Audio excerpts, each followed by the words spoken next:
February air, a winter's hush,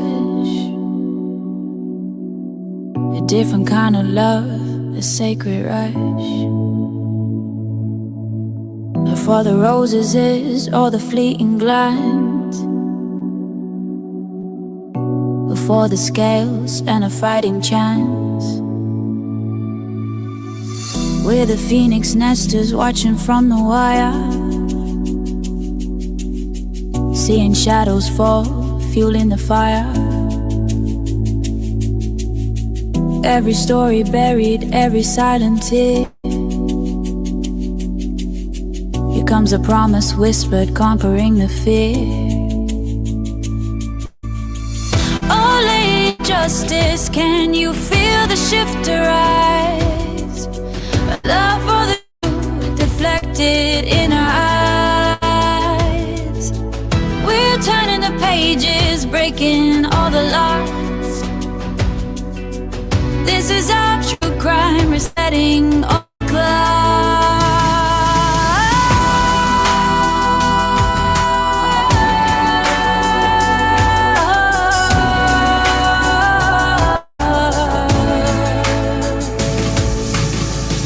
They sold you a story, a neatly packaged lie,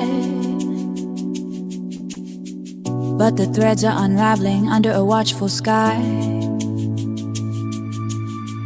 From the cold case files to the digital trace, we're finding a heartbeat in this forgotten space. Oh, Lady Taro space, can you feel the shift arise? A love for the truth reflected in our eyes. We're turning the pages, breaking all the locks. This is a true crime, misting all the clouds. From the ashes of silence, a new day is born. For every lost soul, a promise is sworn. The blindfold is lifted, steady and slow.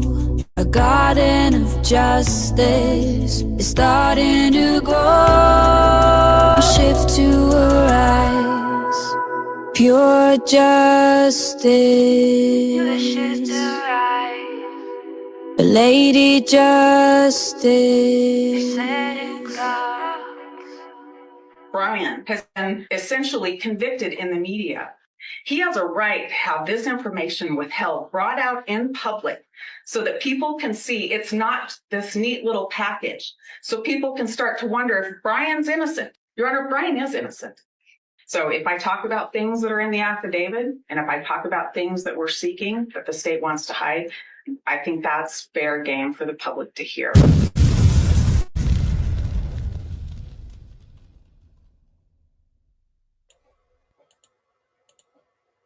Fair game for the public to hear. And what exactly did the state try to hide? I want you right now, in the beginning of this stream, to do two things for me. Drop what you think the state of Idaho was trying to hide that Anne was referring to, and also hit that thumbs up, because you know I have been working my holy butt off in the last couple of weeks, months, year on this Idaho 4 case. And I will tell you, it is not an easy job, folks. It is not an easy job. Has anybody really thought about streaming? I mean, not just being a consumer, but actually getting your butt out there and stream. It is not easy. It is not easy, my friends, especially with the technology. It is crazy. So what do you think that the state was trying to hide? What do you think? I've got a little tidbit for you today. I am so glad we are here. There is breaking news real quick in the Savannah Guthrie's mother in Tucson, Arizona. They have finally released a picture of a suspect, possibly, and I want to bring you that real quick while we are waiting. I've got so much to cover. I thought I had a lot to cover yesterday, but I have got so much to cover today. Now, let's watch this video real quick that I just made. Somebody knows who this guy is. Oh my God, somebody knows this guy. This is the guy that was caught on the surveillance camera in the 84-year-old Nancy Guthrie missing from Tucson, Arizona. Somebody knows this guy. Please call 1-800-FBI right at this number. I can't imagine something like this happening to one of my family members, but somebody has to know who this guy is. Share, please. So there you go. There are 3 pictures of this guy right there in that video. You can go and screenshot it. I think it's all over the news by now.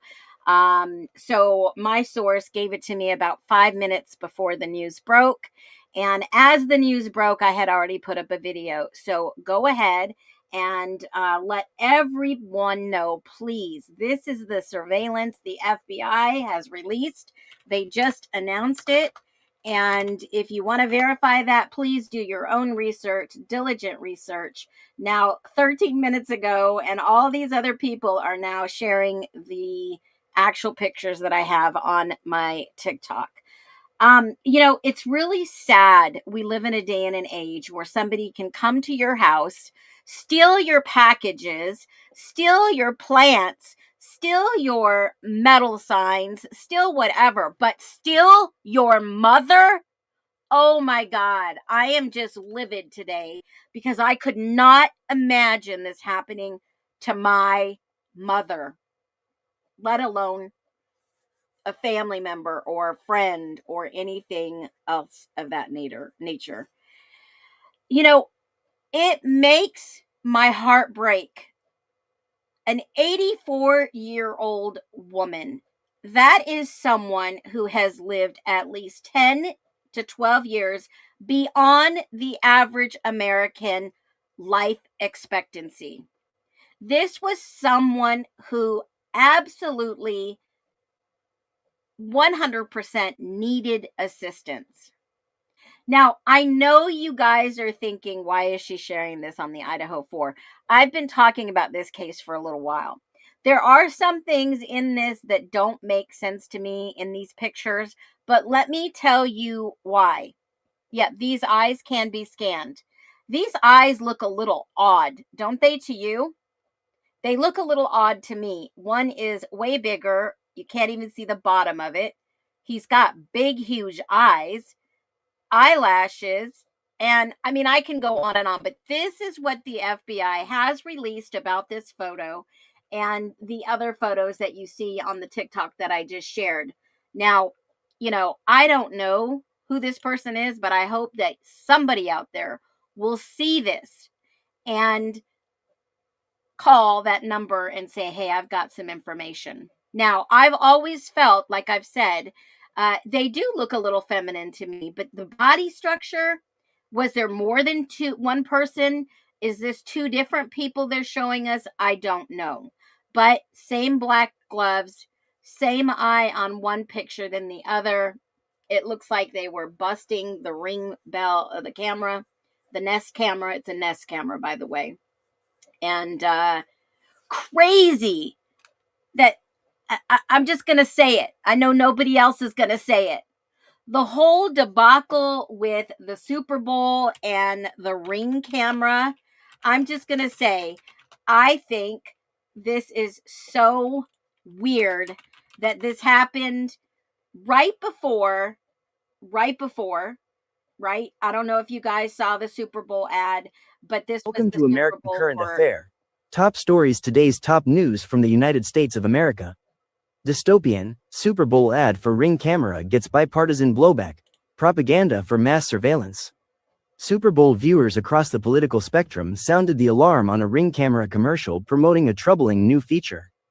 During Super Bowl 60, one of the coveted ad slots went to home security company Ring. With the commercial, Ring announced a new eye-driven feature that accesses all cameras in a neighborhood to help. This is what surveillancing looks like. And I've got one thing to say about the surveillancing of this Idaho 4 case. boy, if you came in to get an earful today, you are probably going to appreciate that I am going to bring you the facts, the evidence, and what I believe is happening, in my humble opinion, allegedly.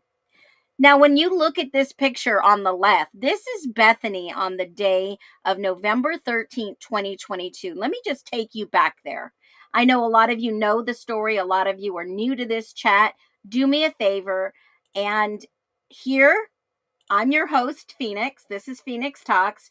This is the community that shows up for one reason, and that's to find the truth. We know that narratives change. We challenge those narratives. We demand clarity, and we never stop asking questions. Questions like every angle of the question, every question matters. If this is you and it sounds like you, welcome home. If you've been gifted a membership, congratulations. I'm going to say hello to all of you. I kind of just went right into it. I am a feisty Phoenix today. Hey, Janet, Cats Girl, Rebecca, good to see you. Les, thankful that you're here. No talkie before coffee. Karen, Brenda, Dina, OGs are in the house. Hello, hello. One, come one, all. Come one, come all. Right. All right, you're talking about the motive in the Nancy Guthrie. I don't know, maybe money. They asked for $6 million. $6 million. Hello, hello, Sandra. All right, so yeah, you're welcome. Maybe somebody did gift you a membership. Ryan, welcome in. So when we look at the Idaho 4, and then let me take this off the screen, and we look at 2024, this was probably at least a year and a half, 2 years out. Here, Bethany is in the background with her hands over her mouth, like, oh my God, what happened? And then you see Bethany 2 years almost. I can't remember the exact date of the second picture. I'd have to go back on Instagram and take a peek. And let's just go on a little field trip since we're all here together, anyways, right? Let's go over there. Let's go see when this was. This picture was December 4th, 2022. Almost close to 2 years later. Hey, Amanda B. Thanks for coming in. Thanks for listening. So here is the picture of Bethany that says, hi, everybody. My name is Bethany Funk, and I'm so beyond grateful and honored to be nominated to be an ATO sweetheart. I'm a senior on the soccer club team, and I'm majoring in public health. Although I've been here for a few years, the men at ATO have always made me feel so welcomed and safe. I'm so thankful for making some of my best memories with the men of ATO and always having a good time when I'm around them. They never fail to put a smile on my face or make me laugh. I'm also so thankful for for the friendships that I have made in this chapter, because they are one of the kind and I know that will be lifelong friendships, which makes it even more special. To my favorite chapter ever, thank you for everything, L and R Bethany. Okay, right there. So that is them on Instagram, ATO Nevada, Alpha Ta Omega. And there you go. So it is a legitimate picture. It was sourced online, and you can kind of go in there and see what's happening over in Nevada. So she wasn't the only one nominated. They never announced who won or who was, I don't know. They're supposed to announce, I guess, the main one, I guess, or something like that of that nature. Don't ask me. I don't know. But I will say this.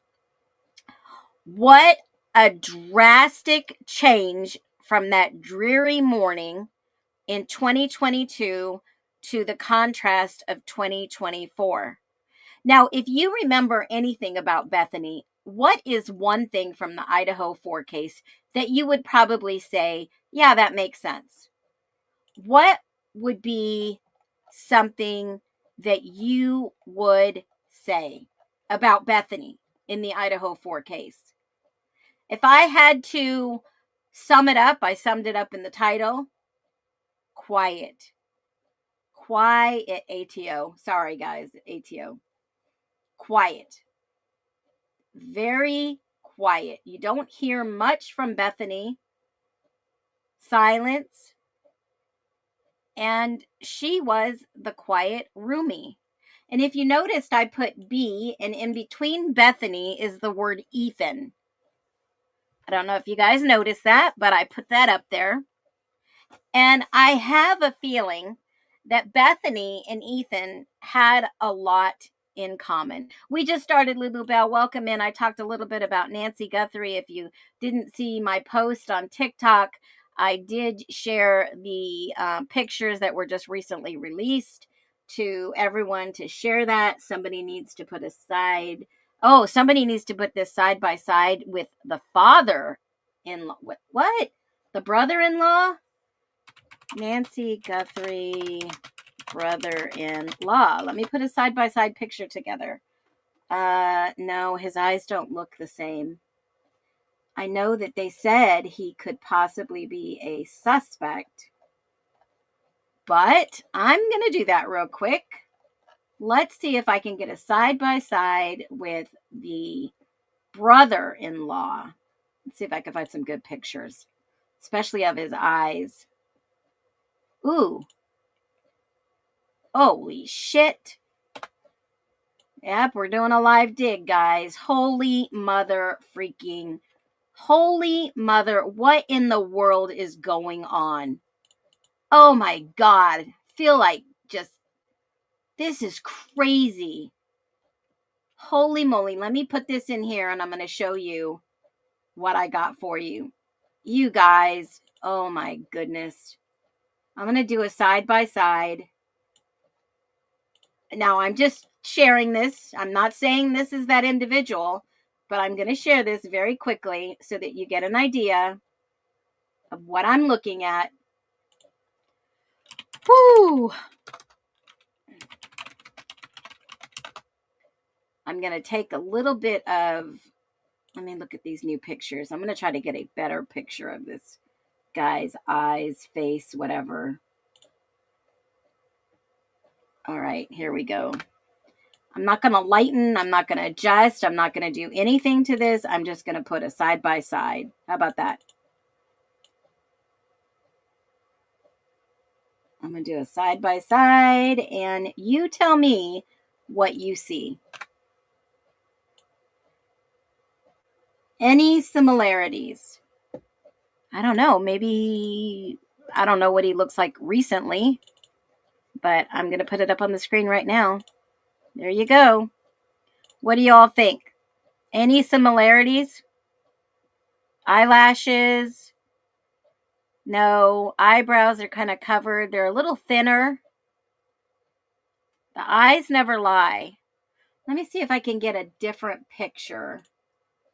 Let me see if I can get a better picture. Holy freaking moly, guys. I don't see any better, clearer pictures of the face. Let me see. Let me try a different way. What do you guys think? Any, no? I don't know. This is a hard one, guys.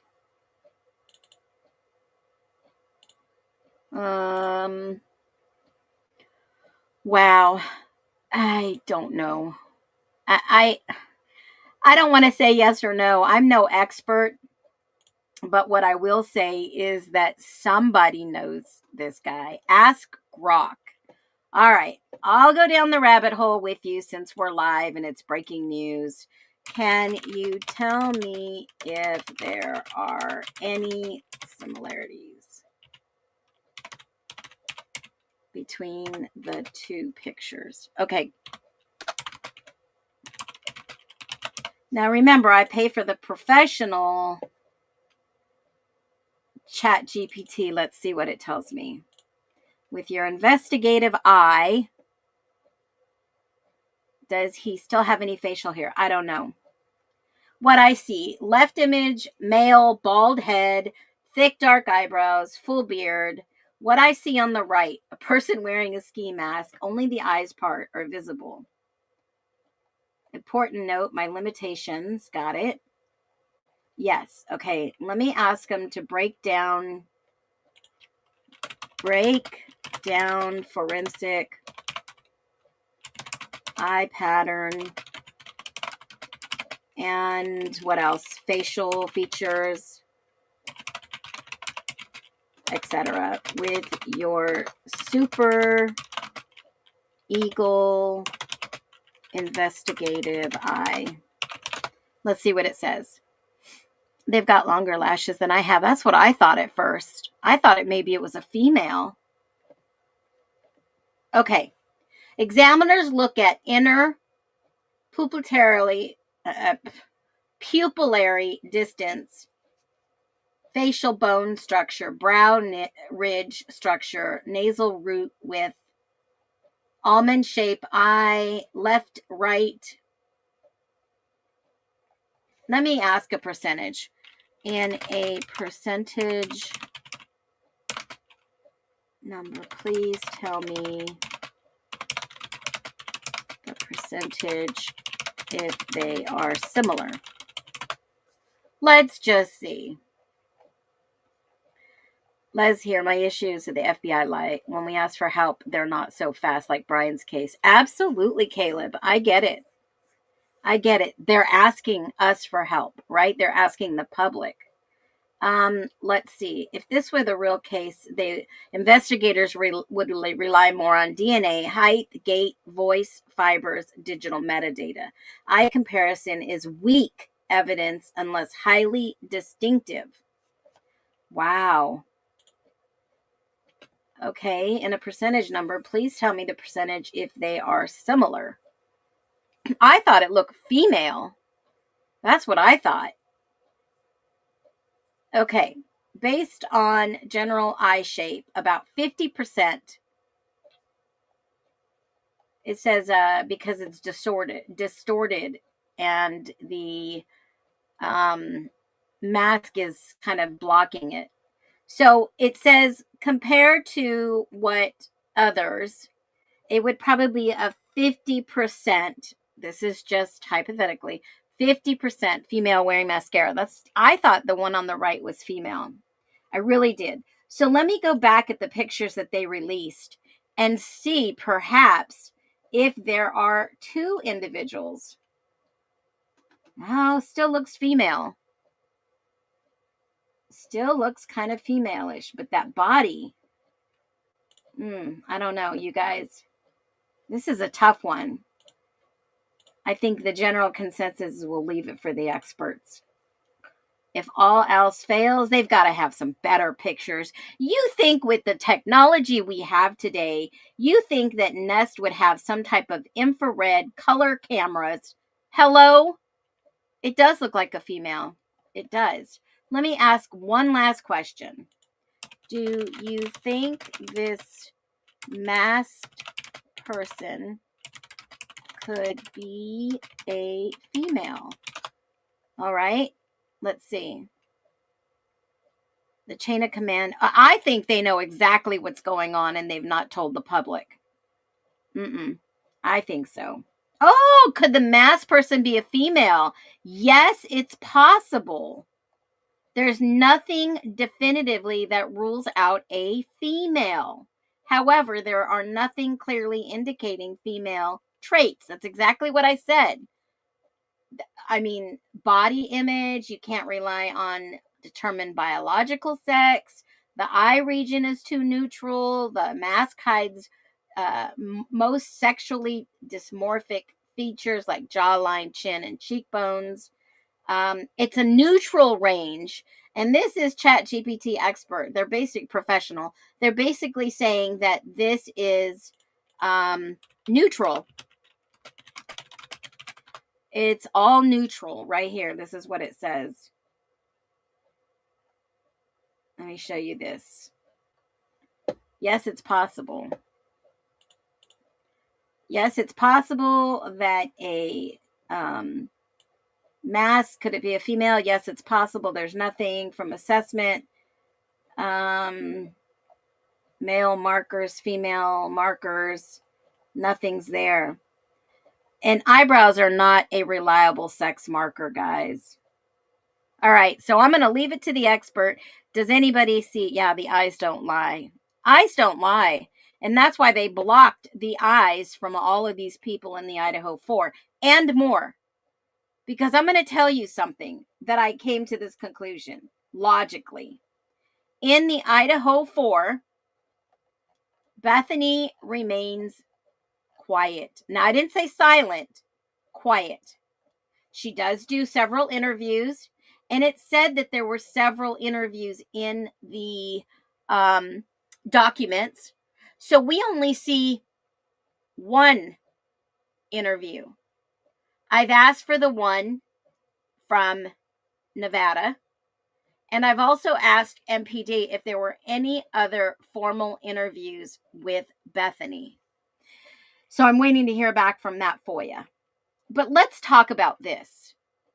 See, we have to separate verified court records versus, and rumor versus the rumors.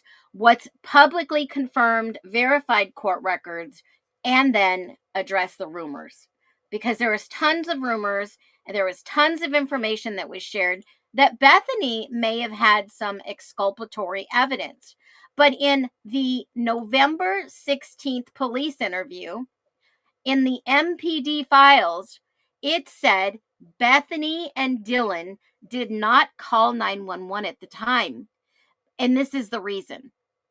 Because Bethany thought Dylan was imagining what she was talking about. Bethany stated both her and Dylan were both still drunk and they were very groggy. Bethany told me prior to hearing the firecracker that she thought she heard Murphy bark, and she also heard what she thought was a beer pong table moving and cups falling. Now, this girl can hear cups falling from down in the basement, from right above her room is the main room. The beer pong table was located in the living room, which is above Bethany's bedroom. Bethany stated she was not sure what the sequence of events were, but for sure she knows she heard Murphy bark, the beer pong table, and the firecracker first before she called Dylan to see. Okay, now I think we all agree that there is either a very far stretching of the truth. I mean, it's time to go to gym class, everybody stretch, right? I mean, it's very clear. Very clear. Absolutely. Why were they not charged for underage drinking? Red flag. By their own admission. Well, because police officers have to physically see it happening to charge someone. Yes, ever since COVID, they have to physically see somebody in the act before they can charge anybody. All right. So here is the oddest thing that I noticed about that. Here is the oddest thing. I mean, maybe you guys can see it too. Maybe you can see it too. So because Bethany is the one that realized she thought Dylan was imagining this, then they both either decided not to call 911 or Bethany, the most probably logical one of those people, decided not to call. Now, I'm just going to preface this real quick. This is pure speculation, what I'm about to say next. What if Dylan was the killer and then now Bethany has gone to sleep with Dylan in her room? Oh my God. Could you imagine? I mean, think about it. Dylan has just left her bedroom. Bethany says, come run down here. Come take solace.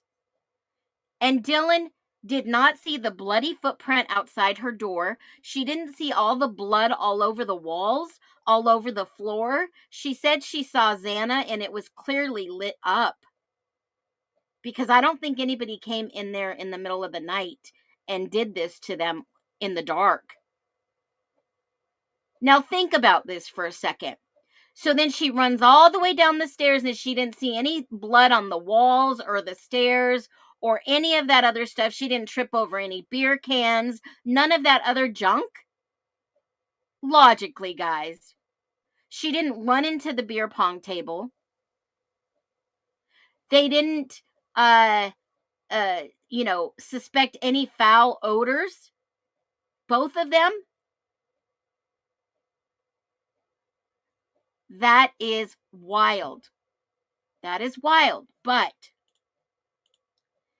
even the defense they wanted Bethany to come back to Idaho. They actually put in a subpoena for her request, an affidavit in support of the subpoena, come back. Because remember, she wanted to go home for Thanksgiving. She left and didn't come back, allegedly, that I understand. Now, if the affidavit went to Bethany and said, Bethany, you need to come and appear. You have information that we need, because they might have got two different stories, as we've seen in the reports. So what did Bethany witness? What did Dylan witness? Two different stories. They wanted to meet in the middle and interview Bethany. But then Bethany lawyered up and they said, nope, you don't have to come back to Idaho.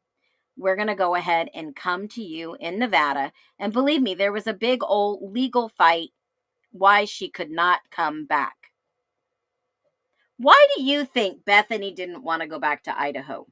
What would be your best opinion why she didn't want to go to Idaho and testify?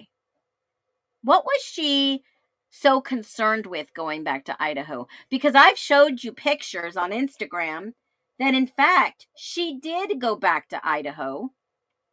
She was hanging out with friends at the lake in 2024 in Idaho. And more.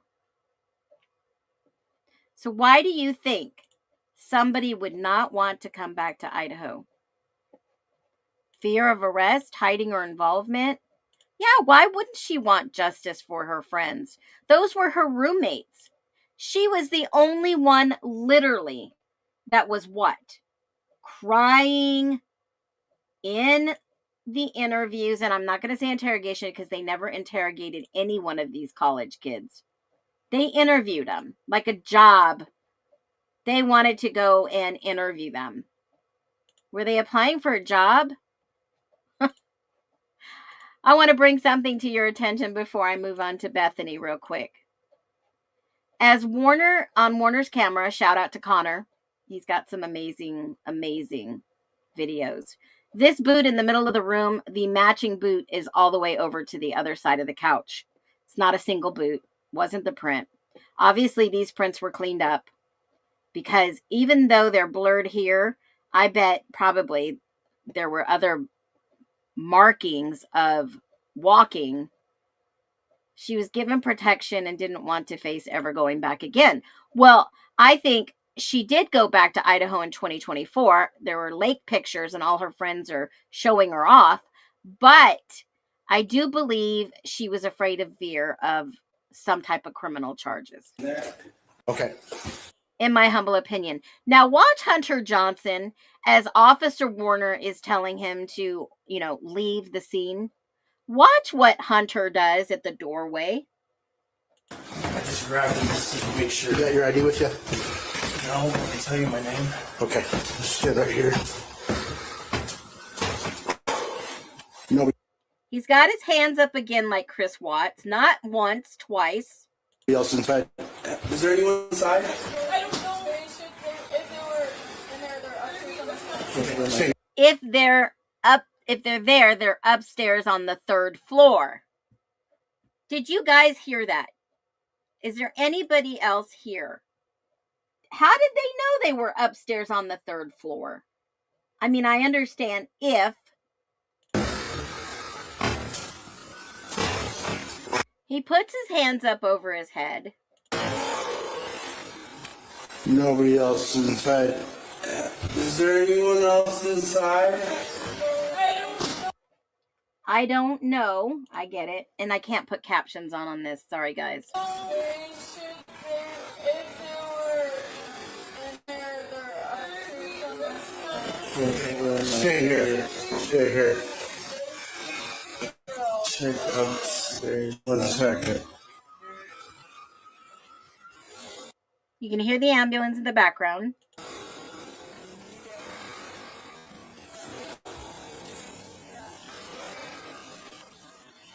Bethany walks away with Jenna because she was across the street on another body cam by that light pole, that electric pole.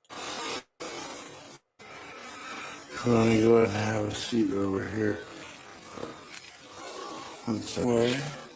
1 second. Look at his fist. Look at his fist. Is that a sign of frustration? What do you guys think? When someone makes a fist, what is that from?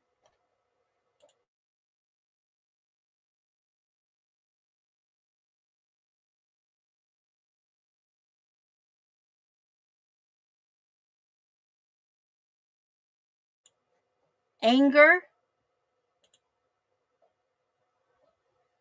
emotion, frustration, ready to fight, loss of emotional control, tension. That's a good one. Fear or stress response. Yeah, tension. That's a good one, Caleb. Covering the palm or anxiety, fight or flight. Contained emotion, physical pain, tension. You know how investigators interpret this? Energy buildup. That's what a fist is. Energy buildup. I thought it was wild, personally. And watch what he does next. Both of his hands are fisted. Take a half step outside. That's good.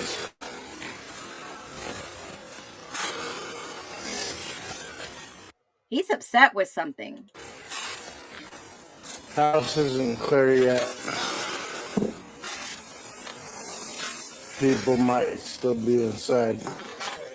Now, why are they blurring out everybody that we just saw? They blurred it out, but they didn't blur it out before. I mean, we just saw everybody standing out there.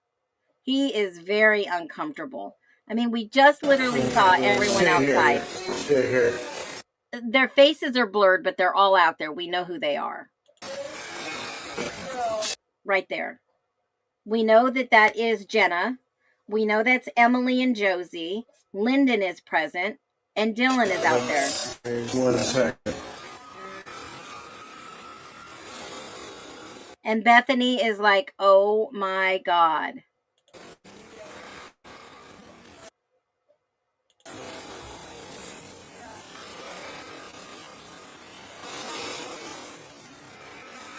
Let me go ahead and have a seat over here. All right, so he moves him out of the way. I'm going to put it back on normal speed. 1 second. 1 second. Take a half step outside. Let's go outside.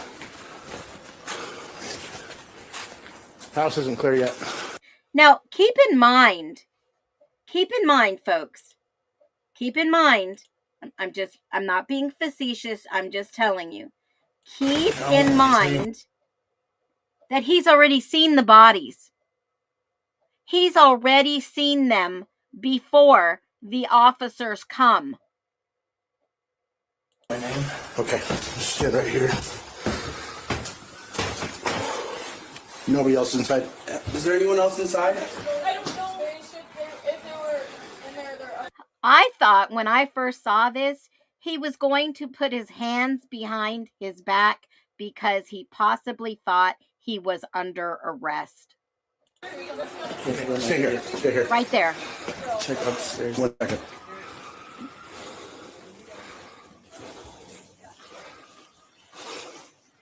You want to go ahead and have a seat over here? 1 second. 1 second. Take a half step outside. Let's go outside. House isn't clear yet. People. Yeah, I'm not saying that he did this, but I'm telling you, he's seen the bodies even before. Might still be inside. So this has to be the second or the third time he's seen them. And that was what I saw. I thought that he was getting ready to be arrested. I don't know for what. I'm just saying he was putting off those vibes. We're going to be clearing the house. It's not 100% empty. Let's go there. Okay, so that was Bethany's response, obviously. And then you see Bethany's response later on when all she wants to do is get out of there and go home for Thanksgiving.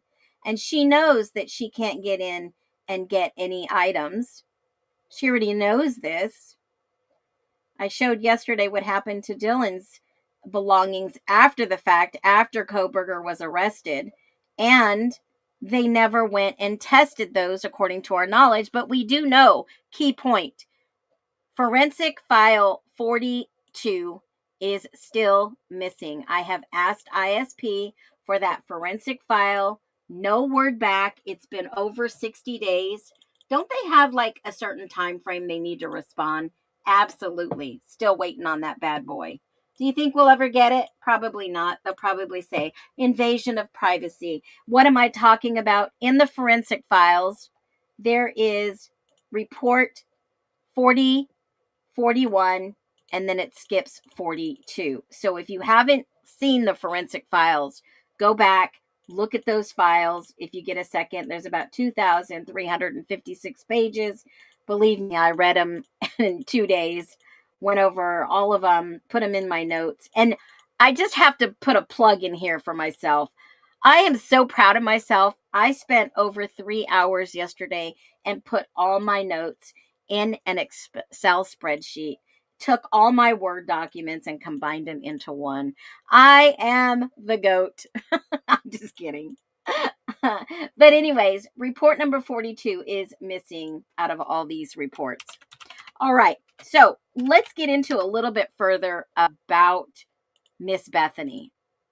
We've talked a little bit about the legal woes. We've talked a little bit about her first interview and her second on November 16th, right after 3 days after this. Now, can you do me just one solid? If you've just joined us, hit the like button. Definitely hit the like button. Because I'm going to tell you something about this. It's a fact.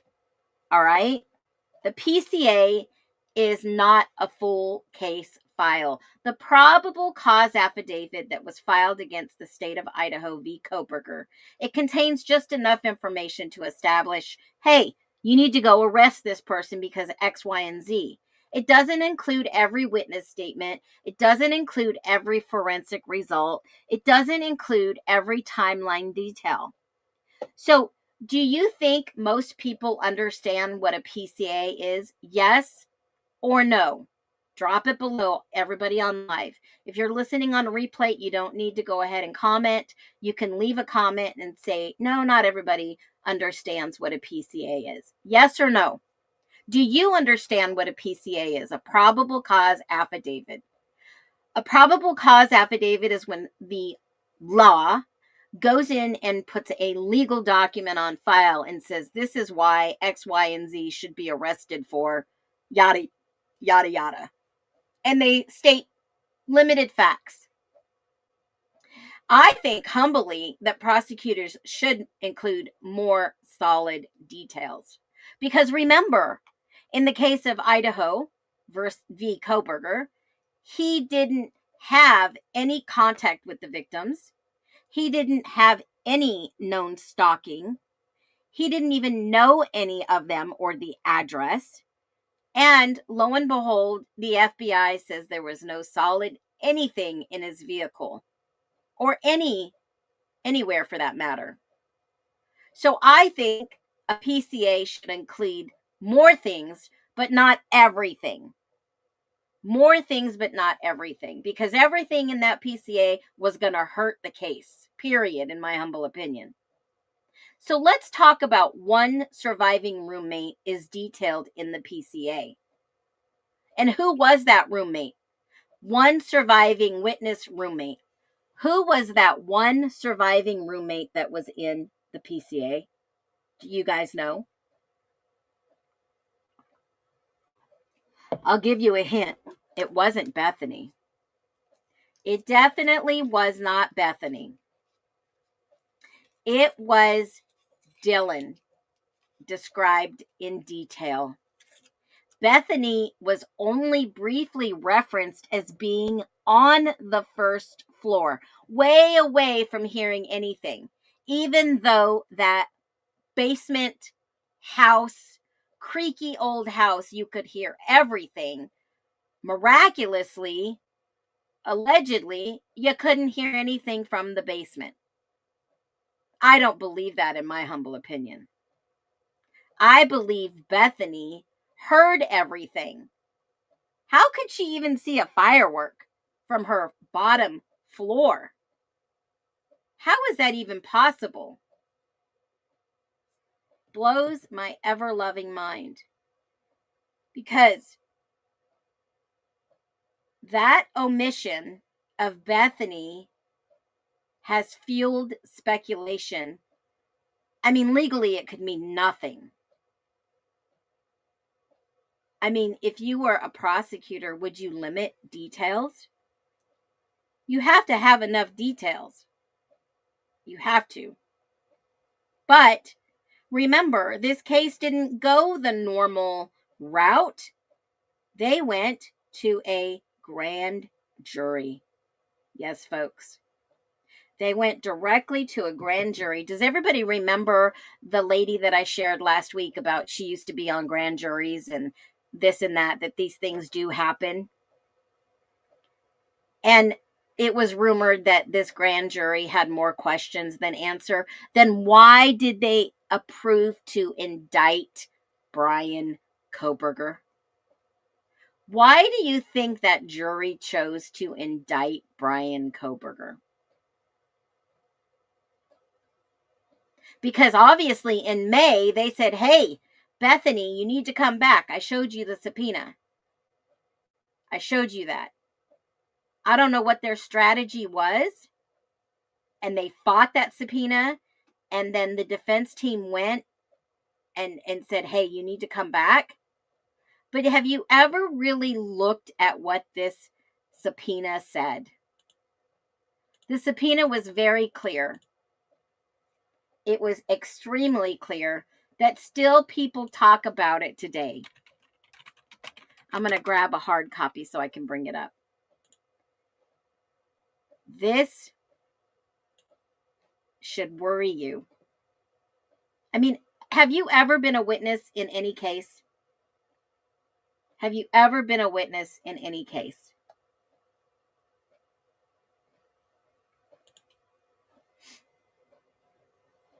Have you ever been subpoenaed to be a witness in a case?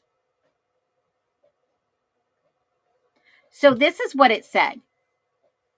It said, I'm a criminal investigator hired by the defense, Bryan Kohberger's team, to assist in the representation of Bryan Kohberger. I was asked by appointed counsel Ann C. Taylor to investigate the alleged incident which led to the arrest of Bryan Kohberger. Bryan is charged with 4 counts of first-degree murder and 1 count of burglary. The deaths took place in a 3-story home. There are 2 bedrooms on each floor. Bathrooms on each floor, and a kitchen, dining, and living room in the middle floor. Mr. Kohberger was alleged to have entered the house about 4 a.m. while 6 people were sleeping. Present. It says sleeping/present. That's a key word there. Killing 4 people in 2 separate rooms. The people killed were located in 2 bedrooms, one on the 2nd floor and the other on the 3rd floor. Bethany Funk's bedroom was on the 1st floor.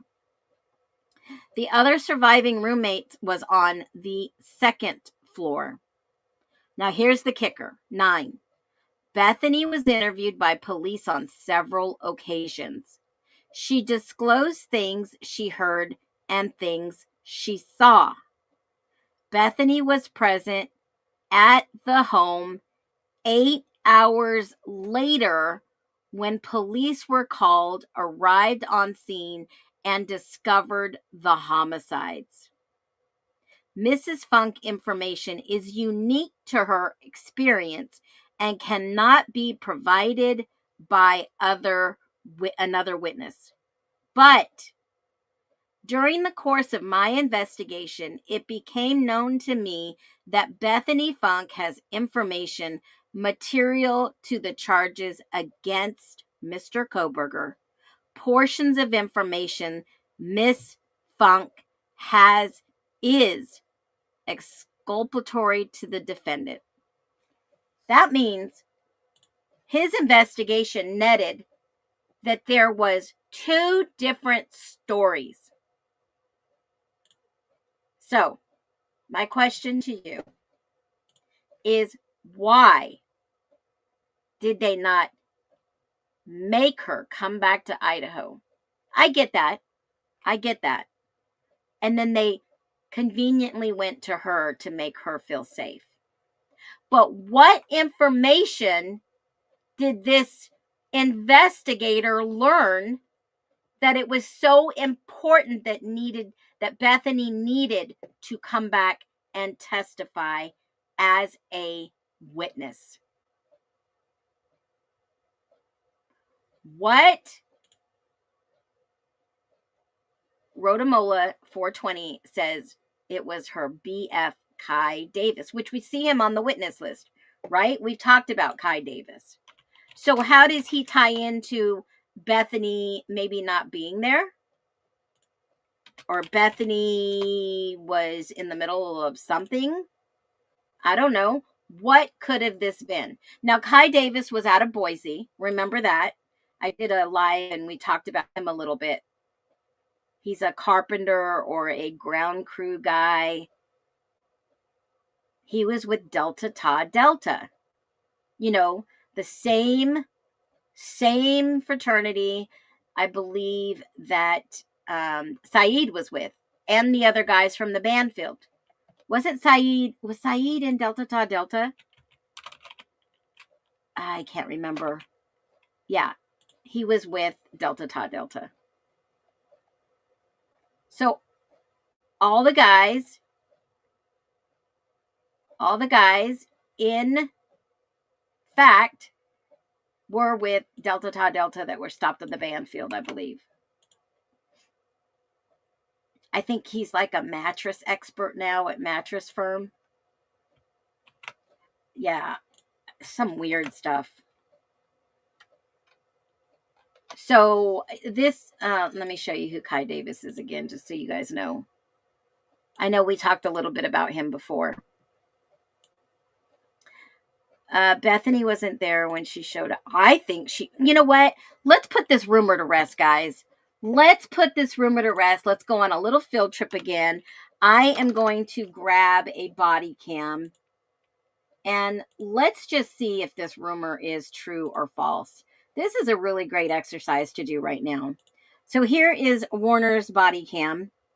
He shows up.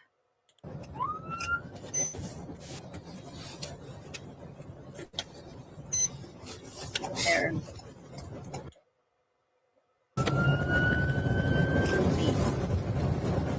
He gets out. He parks right there. Okay. I'm going to see if I can go a little bit further. There. A little back, sorry.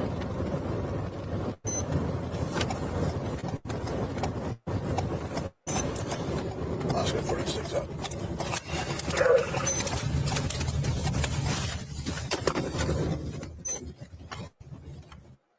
He pulls in. You can't see his body cam because he's sitting down a little bit. You can see that JD, where he lives, is right there up at the right of his steering wheel at the 2.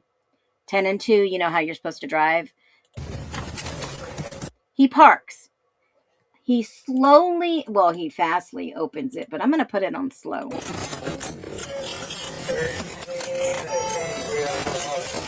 You can't see his rearview mirror.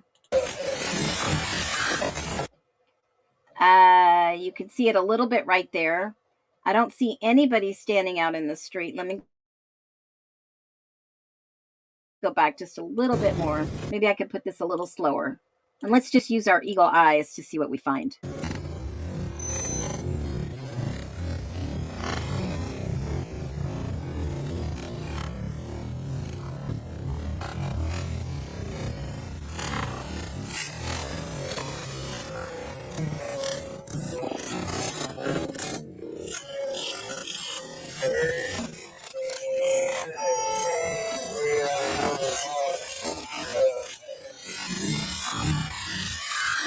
All right. I don't see anybody standing outside. I see two people back there. I see in this little tiny rear view mirror on the top left, I saw two people really slowly. I don't see anybody else. Now, there's a screenshot. You can't see those people. Now, is this,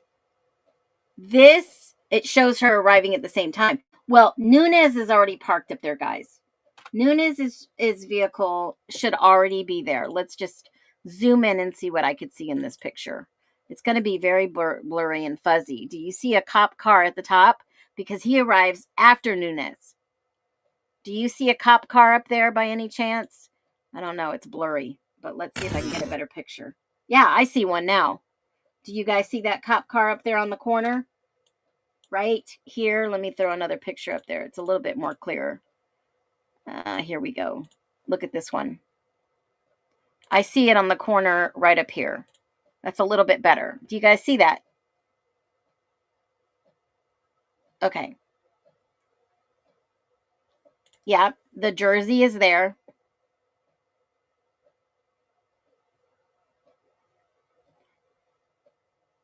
Okay, so you see that. Now let's go back to the body cam. The cop car's there. You can see the lights on. I'm going to make this a little big for you. This should be better. Better?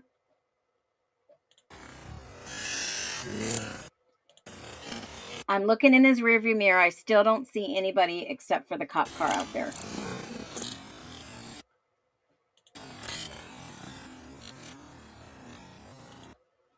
I don't see anybody outside. Even in the little mirror of his, I don't see much.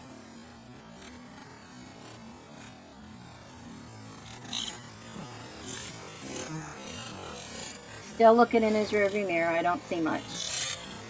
We're in slow motion.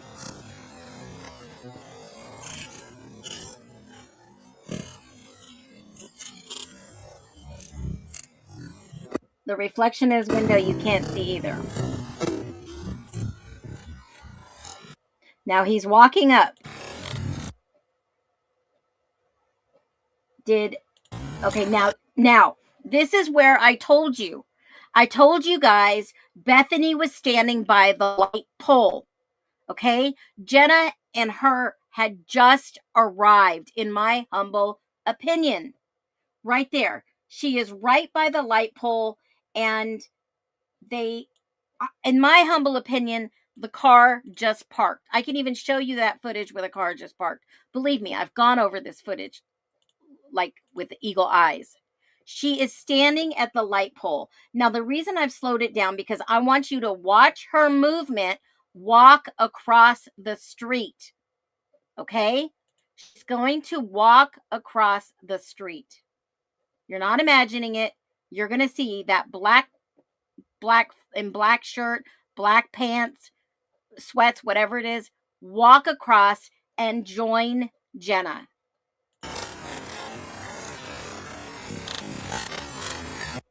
Okay?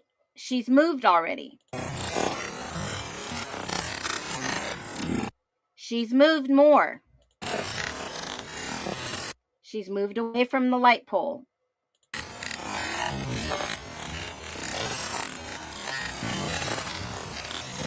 They both are walking across the street.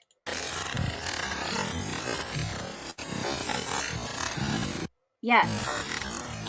Lulu Bell, I did. And I believe they both pulled up. Because why would Bethany be standing over there when all her friends are standing right by the doorway?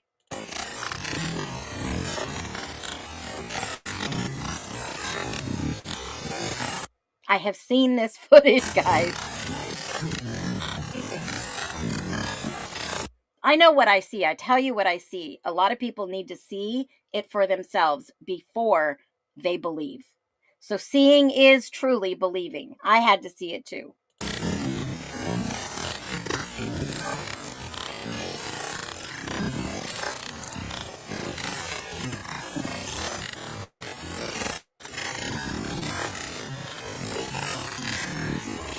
Now, he's coming up on both of them, and here is the car that was just parked on the right side. Now, you see two people there. Okay, Bethany has moved just slightly to the other side. She still has her mouth covered. She's freaking out. That is a real reaction of, oh my God, something has taken place in this house. Okay, I know. Let me turn off that noise. I can't stand it. But I'm putting it in slow motion so you can hear. There's the two of them together. Yeah, it's not even parked perfectly. It's parked like, oh shit, we just got here. Let me park real quick. And they noticed they didn't pull in the driveway. They probably knew if they parked in the driveway, it would be a crime scene and that would get roped off. And then she wouldn't be able to get her car.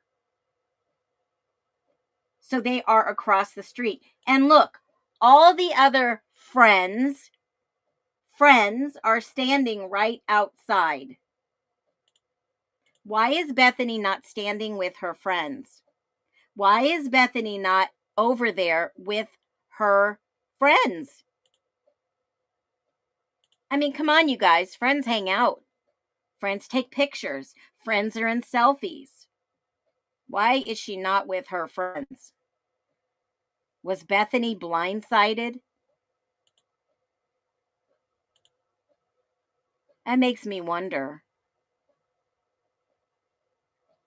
Wow. All right. So there you have it. Was Bethany blindsided just like Ethan? Ethan was a quiet roommate. I mean, if you think about it, they have said that Ethan would 6 nights a week there per their own testimony.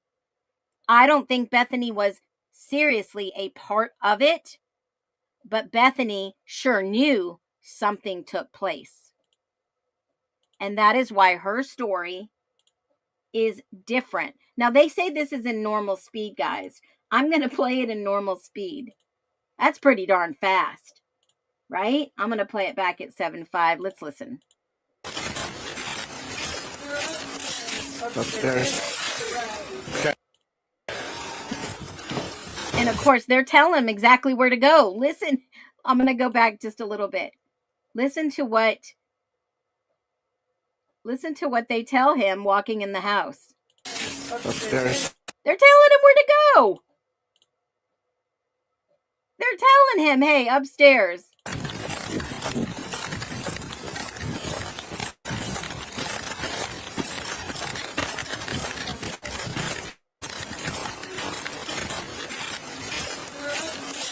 Upstairs. Okay.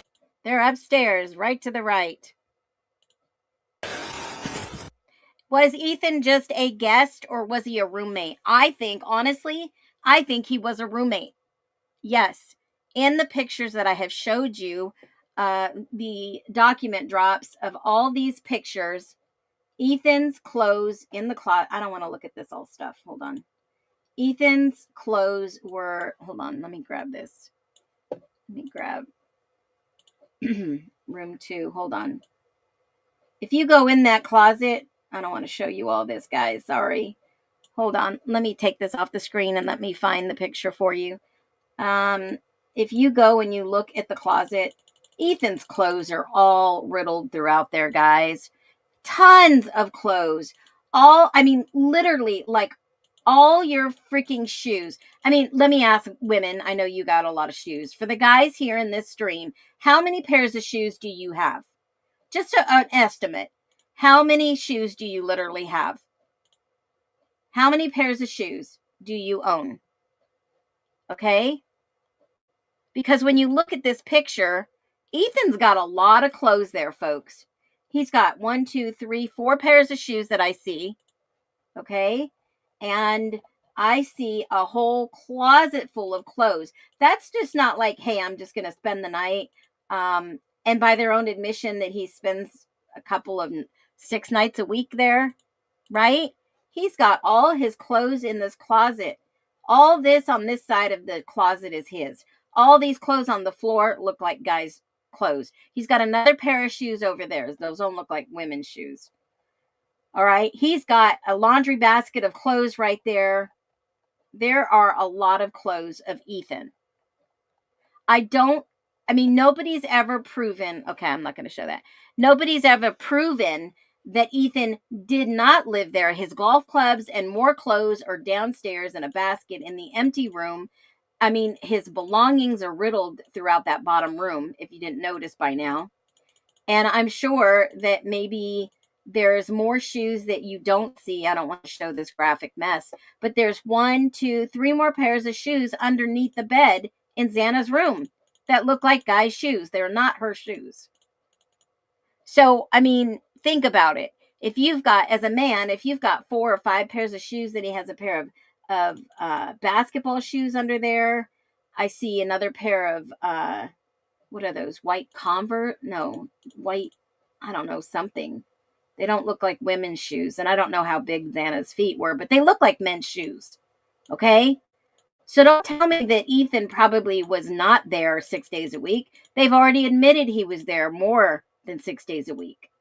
Okay? If not. So where did he live? No one has ever said where he lived. I think I have an idea where his apartment was, but it's just a lucky guess. It's alleged, obviously. So when you start looking at Bethany and you see all these things line up and you see her trauma response, we have talked about this before. Again, shout out to frickin' Connor for all the documents and all the videos that he got. Now, let me tell you, there is one interview that off topic, off of Bethany. Enough of Bethany. I think Bethany was probably blindsided. They needed her to testify. She gave a statement that kind of drove me wild. And I'm like, wait a minute. Because Bethany thought Dylan was imagining what she was talking about. So was Bethany even there? Do me a favor. Drop a 1 if you think Bethany was there. Drop a 2 if you think Bethany hightailed it. She wasn't there that night. Drop a 2 if you don't think she was there. Now, I've got one more video I want to bring to you because I'm telling you, whoever this Connor guy is, he is on the ball, folks. He is on the ball because he's got Scott Perky's interview. This is the guy who was the co-owner of 1122. Let's listen in together. Perfect. I got that on mine as well. So, okay.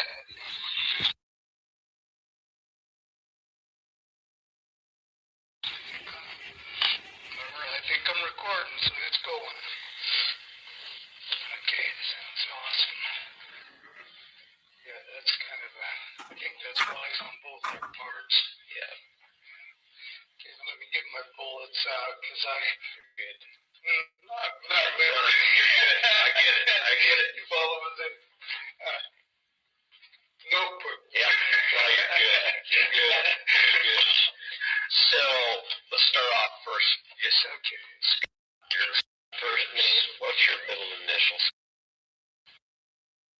And then, just like the sands inside. Okay. Like a hole. And what's your address down here?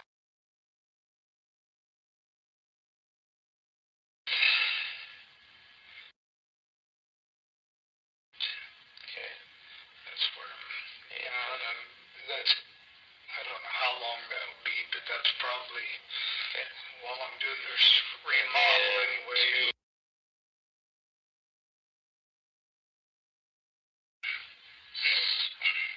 Okay, so we're just gonna walk through this a little bit slow from what you go. Yeah, whatever way you want. I kind of made some outlines, and like I said, things. There's been so much, as I've been thinking about it and remembering, that I thought, I've just got to start writing this stuff down. Yeah. So first, are we going to be talking about just one person? Yes. Okay. Can I get that person's name first? Yes. So I don't have his full name. Okay. But he's and I've known him as a troubled kid. Okay. Or at risk, I'd say at risk. He's not really troubled. Well, did he live in Moscow? No. Okay. You know where he lived? Yes. And I just went and double checked that address. I was going to talk to you. I don't know if they're still there or not. He was living with. Okay. Okay. I don't have the exact address, but it's.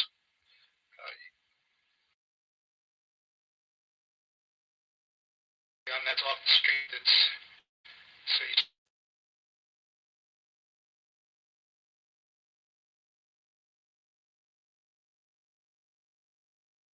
Now, keep in mind, a lot of this is redacted. And I'm just going to give you a gist because this is an hour-long audio. At the end of the day, the co-owner, former owner of, well, he was a co-owner at the time, gave the house away to the university. He thinks that there is someone this could be related to. Now, is it? We don't know, have no idea, but could have been. He's calling and telling the officer, there's a guy, we've gone over this before, okay? yeah. And then cross apartments are in their apartments. Is this here in town? This is it. Okay. Yeah, no, just off the freeway. Okay. So you take that exit, and you turn, and then it's that entrance. There's two different entrances to that. Mother was living there, and you may know that's daughter who used to be, and I don't know what the child's last name is because it's his dad's last name. Okay. And I just knew him as. You need to know more than that. So let's go back a little bit. Just off.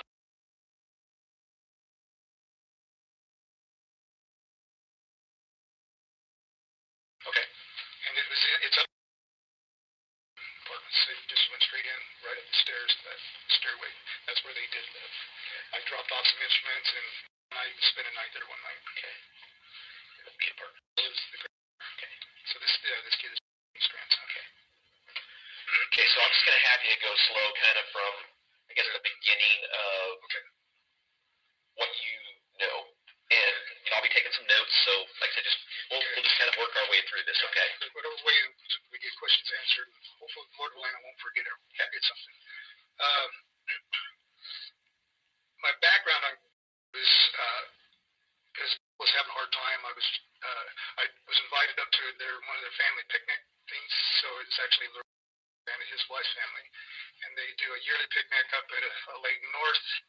Gosh, it's quite a little bit north of Deer Park, but it's kind of a lake that they all have gone to. They go every year. It's kind of their family reunion. It's been going on for multiple generations. Okay. So I drove. Both of them were having a hard time with their driving and whatnot. So I was working the store, and I didn't have any other people around. It was at the start of COVID, so the very first summer of COVID, and so I drove them up there, and at the last minute. And then her daughter, and I don't remember the daughter's name right now. She's a little younger, not much. Okay. And so I met him just during the drive. Very pleasant kid. So they were all in the car with you? So all in the car, yeah. So I went up there, and then we went to the picnic.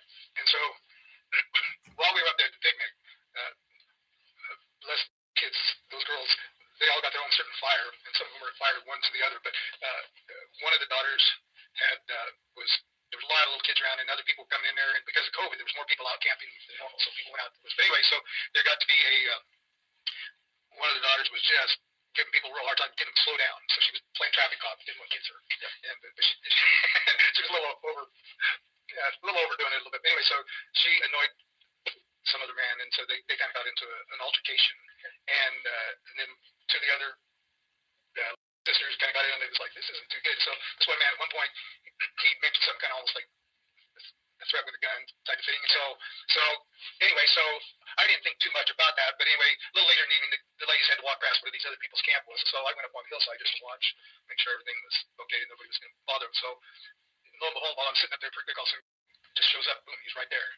And so very stealthy, and all of a sudden, wow, that was pretty intense. And he'd been on the other side of the watches, so I thought, wow, that's pretty amazing. And I thought he was a little older than he was. My take on that is his mother, she's an alcoholic, and gets very, very verbally abusive. And so my take on that is because of their family circumstance, he sees himself as the man of the family and the protector, kind of a protector. And, actually felt pretty good about most things he said. I was surprised because he carried himself about 2 years older than what I thought he was. I thought he was 2 years older. Was it that? I was probably 17. It turned out he was only looking 15. Yeah. So, very, and at that time is when he pulled out and showed me he had a pretty serious knife on him at the time. And so he was really into knives. It was kind of the first time I realized, okay. And then in conversations realized that he had been into ROTC program. The kid is a soldier at heart. And I think he's trained to be a soldier, stealthy, Rangers type thing. This is where he's headed. So yeah, I think honestly, I got the general impression since that time that kind of he drinks and breathes that kind of activity. Yeah. So yeah, so he let's see if I want to jump from there. Let's see. So that was when we first became acquainted, and then through different times, other family gatherings, times that they would come up. I think she came up one time to help even when we were closing out the store. But I met with them and traveled with them several different times. So it's these kind of family things. So family were real good to me, like me at Easter. And so I've met a couple different times, maybe 3 up to there. So they would usually meet up at their family park there. But another thing about was he wasn't. So here's my take on this. This guy wanted to be involved in the case. I kind of feel like he inserted himself in this case. He thought he had some valuable information, thought about, this guy that had a knife, and perhaps he might have been the suspect, and allegedly, obviously, maybe not. But that was my take on it. You guys can go to Connor. Shout out to him for getting all this information for us. You can go and give him a like. That would be awesome. And, just keep thanking him for the videos and all the raw footage he's putting out there for us. Now, last thing I want to talk about real quick in regards to everybody's been hearing about these Epstein cases. This Epstein case, that I've been reading the documents. And I just want to tell you that, yes, Kohberger was mentioned in the Epstein documents. How? The Department of Justice, and I'm going to share this with you real quick. The Department of Justice was watching the Kohberger case since 2024. And in those documents, they are basically what the FBI briefs counterintelligence, counterterrorism, and they get FBI briefings internally. And when they get a briefing, it goes to all of the FBI internally. But the FBI was monitoring this case as of 2024. Why do you think they were monitoring it only in 2024 and 2025? Well, here's my take on it. Overall, they were wanting to see exactly what was going to happen in this case, because I believe they knew that Kohberger was factually innocent. Believe me, I'm probably the first one talking about this. I don't know if anybody else has gone and done any research or their homework, but I do my homework. I'm not always a straight A student, but I am pretty studious. I always bring you receipts. And if you go back and you can go and look of what they were surveillancing, this is a bomb, Phoenix Fireball. I should say Phoenix Fireball. Now, they were monitoring Israeli embassies. They were monitoring a malware operation. They were monitoring support Director Patel. They were monitoring, obviously, the counterterrorism, counterintelligence, criminal investigations. Specifically, they were monitoring. And Kohberger fell in this monitoring right here, right in this area. Is that a little shady? Is that a little shady? So the FBI was monitoring specific cases during this whole entire time. Why? Why? They were monitoring only certain ones. They weren't monitoring all the U.S. news. They weren't monitoring all criminal investigations. They were only monitoring specific investigations. And here you have 2 more arrested, allegedly for aiding New Orleans jailbreak fugitives. FBI wants help busting the Blue Glove Bandit bank robber. Texas doctor who falsely diagnosed patients sentenced to 10 years and 118 million in fraudulent healthcare claims. And then you get to Indian Man, Missouri, FBI. They were monitoring specific cases, I think, in my humble opinion, for a reason. Okay? I don't know if it was precedents they were looking for. I don't know if on a federal level they needed to get involved in these cases or they needed to monitor the outcomes of cases, but I don't know. Okay? I don't know. We can only speculate. And then they go on to say all these other things in the news and yada, yada, yada. And you scroll down and you could do Koberger if you want, but it actually, criminal investigations right under here. And then it comes down and you can see what was said on this date about Brian Koberger right here. Case leak. Case leak could lead to excluding evidence. All right. So this is what they were monitoring. And it only goes back to 2024. So I don't know who put this on the radar. It seemed weird. Was it when Trump came in office? Possibly. I don't know. But it was the FBI focus. And this was in the Epstein files, in their FBI investigative reports that they were watching. This is the FBI Daily News Briefing. And you can go back and read all of them. So those are in there too. Okay. So if anybody's curious, everybody has access to this information. I don't know why this is what it is, but you know what? At the end of the day, everybody is being watched, surveillanced, looked at. Who knows God what? I mean, what do you think is next? I made a special song at the request of one of our followers, and I want to go ahead and play this song before we go. I want you to tell me what you think of this song. It is perfect and spot on for the case that we are all watching. It's called Nothing to See Here. Here we go. Mrs. Higgins saw a ghost in her prize-winning petunias. Said it looked a lot like old man Jones, who's been missing since last Junius. Called up the station, her voice in a tizzy. The dispatcher yawned and said, "Now, is he making you dizzy?" No report taken. Oh, nothing to see here in our quiet little college town. Just another Tuesday with a body underground. Sheriff's playing solitaire. The deputies napping. While the whole dang city grid is quietly collapsing. The banker's new convertible, it vanished in the night. Left a note that just said, "Sorry, didn't feel right."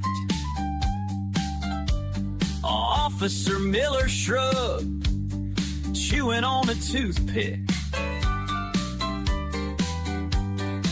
Said car probably just ran off. They do that, it's a neat trick. No report taken. Oh, nothing to see here in our quiet little college town. Just another Tuesday with a body underground. Sheriff's playing solitaire. The deputies are napping. While the whole dang city grid is quietly collapsing. They've got a filing cabinet labeled things we shouldn't know. full of alien sightings and where the mayor's tuppies go. The real police work happens after 5 o'clock, making sure the skeletons stay under key and lock. No report taken. Nope, nothing to see here. Move along now, folks. Just another perfect day. Ooh. No report taken.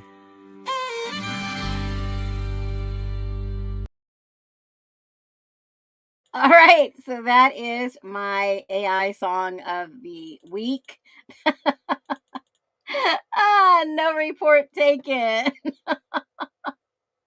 All right, I hope you guys enjoy that. There's nothing to see here in Moscow, Idaho, folks. Keep moving along. No report taken.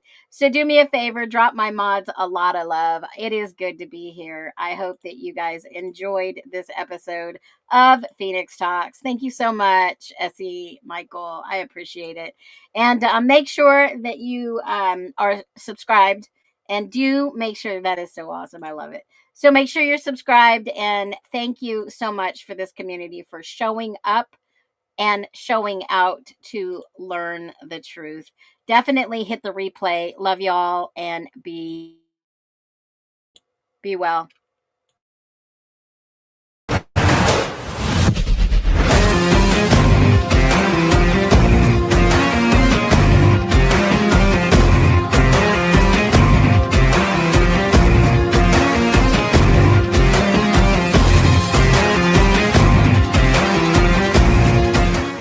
February air, a winter's hush, a different kind of love, a sacred rush. For the roses is all the fleeting glance, before the scales and a fighting chance. We're the phoenix nesters watching from the wire, seeing shadows fall, fueling the fire. Every story buried, every silent tear. Here comes a promise whispered, conquering the fear. Oh, Lady Justice, can you feel the shift arise? A love for the truth deflected in our eyes. We're turning the pages, breaking all the locks. This is our true crime, resetting all the clocks.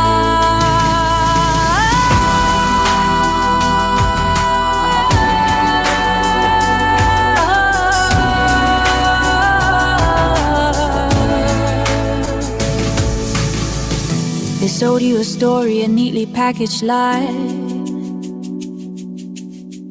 but the threads are unraveling under a watchful sky. From the cold case files to the digital trace, we're finding a heartbeat in this forgotten space. Oh, Lady Taro space,